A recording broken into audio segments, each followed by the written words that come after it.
I got so much more questions than I know right now. Gangguan menstruasi yang saya bahas berupa amenore. Apa sih amenore ini? Amenore adalah suatu kondisi ketika wanita tidak mengalami menstruasi atau datang bulan. Kondisi ini terjadi jika seorang wanita tidak mengalami menstruasi selama 3 siklus berturut-turut atau lebih, atau jika hingga berusia 15 tahun belum pernah mengalami menstruasi. Amenore ini terbagi menjadi dua, yaitu amenore primer dan amenore sekunder.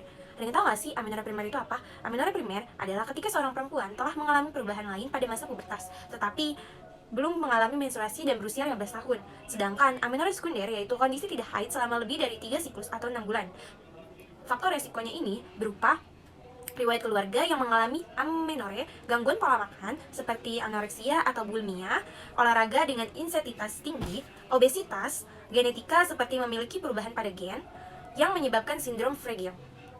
Penyebab amenore ini ada beberapa hal, yaitu organ reproduksi yang tidak berkembang dengan sempurna, seperti tidak adanya uterus atau vagina, adanya penyempitan dan penyumbatan pada leher rahim atau serviks, serta vagina bagian atau sekat vagina, perubahan hormon alami, seperti pada masa kehamilan, menyusui, dan menopause.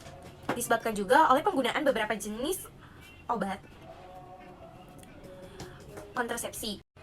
Berat badan 10% lebih rendah dari berat badan normal dapat menyebabkan ketidakseimbangan hormon yang memicu berhentinya ovulasi seperti pada pengidap bulimia dan anoreksia.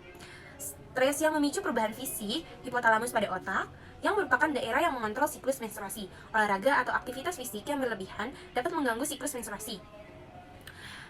Gangguan yang menyebabkan ketidakseimbangan hormon seperti pada sindrom ovarium polikistik, gangguan tiroid, tumor hipofisis, atau gangguan menopause dini.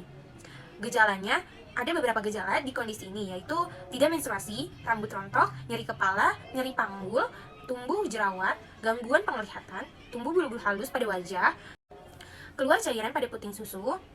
Diagnosis amenore, dokter akan mendiagnosis dengan melakukan wawancara medis, pemeriksaan fisik, serta pemeriksaan penunjang, seperti tes fungsi tiroid untuk mengukur jumlah hormon perangsang tiroid atau TSH.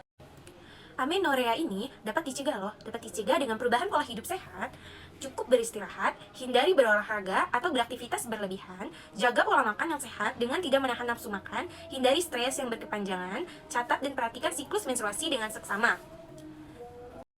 Nah, supaya kita bisa lebih ingat lagi, amenore primer dan sekunder itu sama dengan istilah infertilitas. Kalau primer, 1 tahun gak datang bulan atau haid atau belum pernah hamil selama 1 tahun lebih. Kalau sekunder pernah hamil sebelumnya atau keguguran, atau juga punya anak 1 tapi gak hamil-hamil lagi beberapa tahun kemudian.